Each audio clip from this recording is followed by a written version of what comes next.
What's going on, guys? Welcome back to another video. We're on our way to the Kings mini main. Only night we can play, so we're going to need to bag tonight. Hopefully we can convert one today and make day 2. I'll see you on the felt.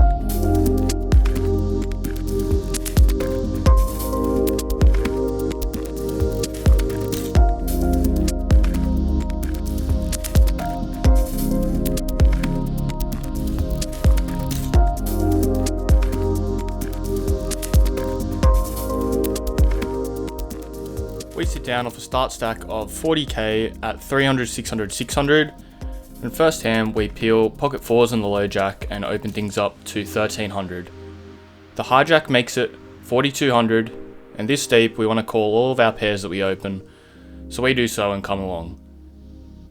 The dealer puts out the ace of spades, ace of hearts, 3 of spades, we check, and after a little bit of thought, he bets 2500 and we call. We see the 5 of hearts on the turn, and he barrels again for 7,000. Turning a gutter, we come along, we can still beat some bluffs, and on the river, 6 of diamonds, we check, and after a bit of a tank, he checks it back, we show, and we take it down.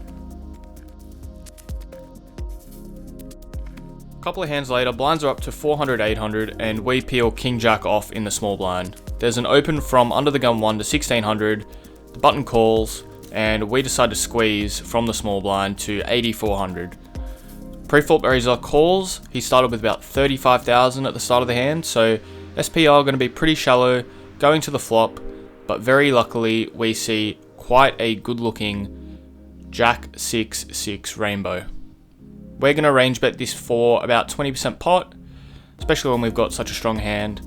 And interestingly enough, he goes for the raise in position to 10,000, which I did not expect. In game, I thought that this was always going to be a hand that is willing to stack off, like a medium pocket pair, or some worse Jack X that comes along, so I decided to just pile the rest of the chips in the middle, and as you can see, we get the snap fold from pocket 3s, he later told me. Probably wouldn't have called this pre in his shoes, but hey, splashing around, never bad for the game. We pick up another nice one. Now this hand is definitely the most interesting one of the first session. We see the cutoff open to 1800 at 800 big blind. The button flats off 30k, and I call in the big blind with queen of clubs, jack of hearts. We see a flop of king jack 4 with 2 clubs, and when I check, the cutoff also checks, and the button quickly bets 3k. Even with the cutoff left to act, we have a pretty easy call here. With second pair good kicker, backdoor straight and flush draws, we come along and the cutoff folds. On the 7 of spades, I check, and he bets 5k. I think this is a real inflection point in the hand. This player type can just be betting all sorts of stuff, even worse queen X, draws. So I think we have a pretty mandatory turn call for the price as well. We can win on a queen or jack, we can bluff on a club, 10-9. So I think pretty clean call on the turn here. And then on the river 9 of hearts, I check and he bets 15k. Now I don't think that his king X is going to be taking this size on the river. If he just has one pair, he's probably going to bet a smaller size or check back. So he's really repping straights and 2 pair or better. Having a queen and a jack is really good in this scenario, just because we block a lot of the 2 pairs that opponent can have. We block a lot of the straights. Queen of clubs, not ideal to have, but I think that opponent is probably going to bluff all of his missed flush draws anyway, so it's not really relevant. And after a long tank, we call it off, and we see the sort of good news. He shows the same hand. Queen of diamonds, jack of clubs. Very, very random bluff from this guy. He has a lot of showdown. Maybe he was bluffing, maybe he's value betting, not too sure, but it goes to show in these fields why you've just got to flick in the call sometimes.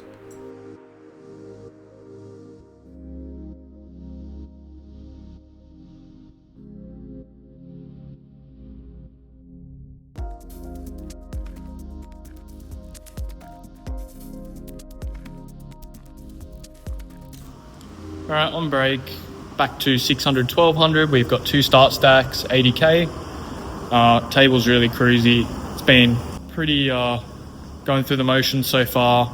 Played a couple of nice hands. That Queen Jack off hand, absolutely ridiculous hand from him. And this is just my river decision making has to get a complete revamp, because when I'm trying to range someone, there's just these random hands in there that don't even cross my mind. So we're going to keep doing what we're doing, and I will see you at the next break.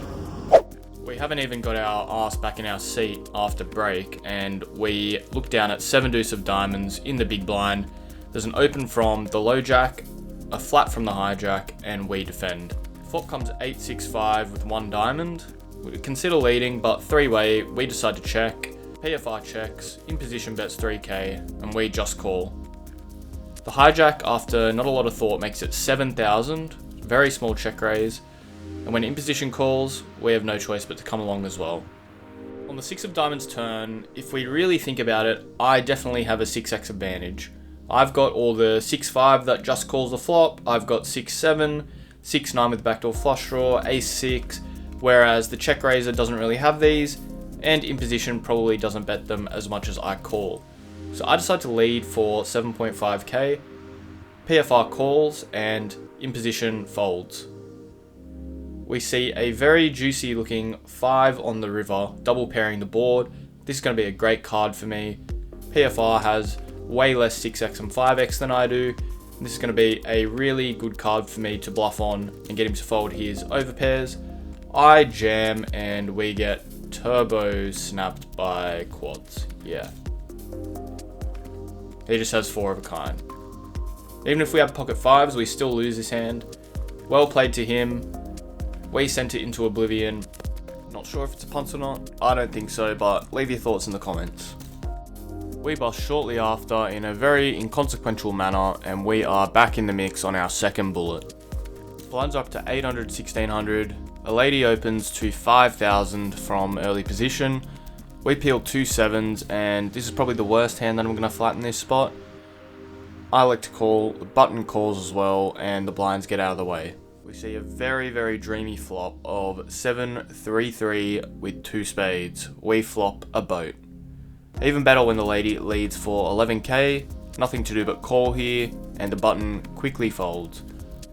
I think when the lady bets this spot for such a big size, she always has an overpair, so I did consider just jamming the flop, but I do want the button to come along if he has a flush draw. The turn's a very beautiful looking deuce, and she starts to collect her chips. I don't waste any time and put the call in, but your hand's like here. You can't hold your stack like this. Okay. It's alright, we'll get it straight. It's alright, it's alright, it's alright. It's okay, it's okay. Well, I know that you are, because you're like this. Yeah, it's alright. When we see the 2 queens, it's never like, oh, I had ace-5 suited.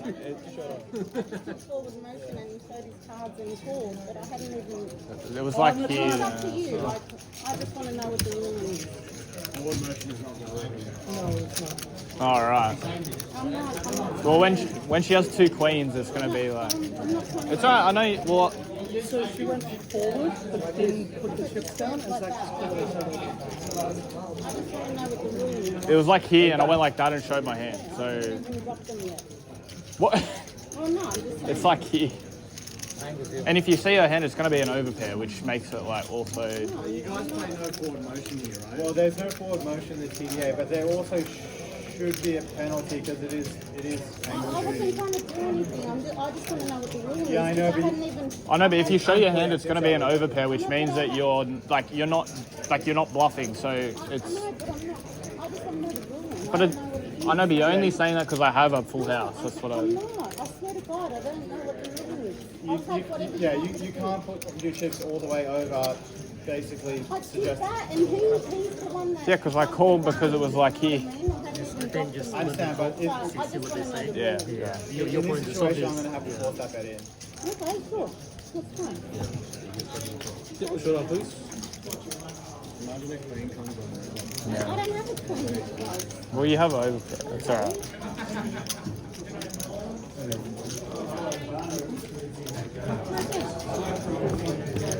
Choose the chips. Maybe because they play no forward. You know what you did? You hustled for this spot. You won this spot by hustling. I know. In terms of post, what happened post? I know. Maybe I shouldn't have won. Obviously a pretty spicy one. Not sure who was in the wrong there. At Kings, they don't play forward motion, but it was pretty clear she was putting her chips in. Let me know in the comments what you think. Keen to hear your thoughts.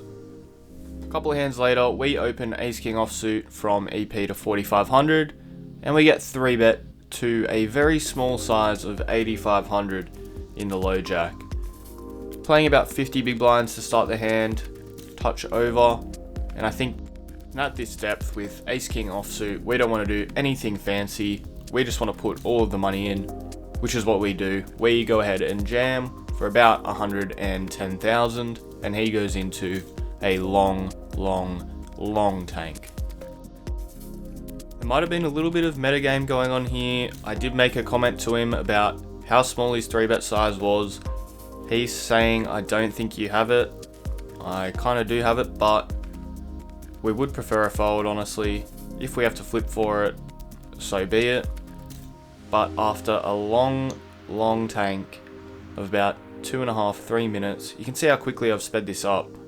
He's still thinking, but to my surprise, he eventually puts in the call. So we are off to a massive flip against pocket 10s for about 100 big blinds and 4 start stacks. This is a huge one. But he was the one that wasn't using it. He didn't use it. He didn't use it. He was just too quick. I can be dominated. Jacks do that.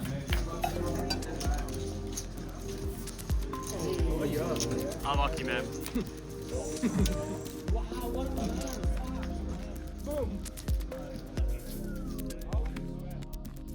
Apologies for the shoddy camera work on the river. I was just trying my best to manifest a spade or queen, but we don't get there and we are left pretty short. A couple hands later, we are left with not many chips. Our friend Tiago opens the cutoff and we have a very easy jam with the Queen 9 of diamonds, and he beats us in the pot with Ace King. Can we find a lifeline here? We need a double to get back in the mix.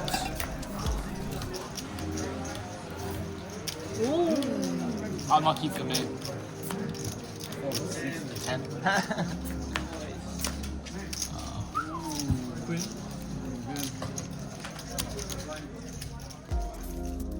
Nice double for me. We are back to about start stack, saved us a rebuy, and we are heading on break, needing a spin.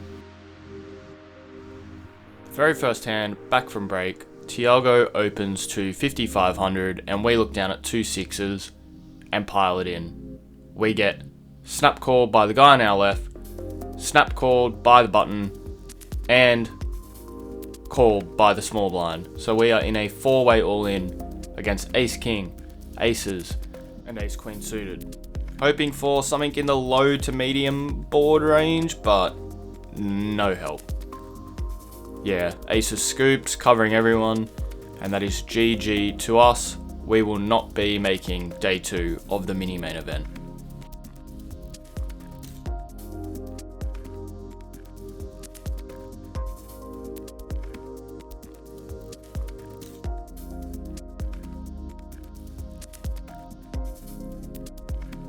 GG. Happy with how he played. I'm actually really happy in hindsight with that 7 deuce hand. Like, I think they're absolutely prints, and we just ran into it this time. Had a lot of fun. Great table, especially the second table. Lots of nice characters. Had plenty of fun. I'm a bit annoyed at myself. I do know that 6s is a flat in that spot, and I've specifically looked at it off around 23. But I decided to whack it anyway. And I mean, it's kind of whatever, but I need to be holding myself accountable to these spots that I've looked at, and I need to implement it when I'm playing live. So anyway, on to the next. We unfortunately can't fire any more bullets in this because we are locked out of Rego and not available for Saturday or Friday. So next week there will be a couple of side events at Kings, and then we'll also be playing the main, which again we had a deep run in last time. and we'll try and back up. So if you enjoyed the video, guys, don't forget to like, subscribe and comment, and I will see you in the next one.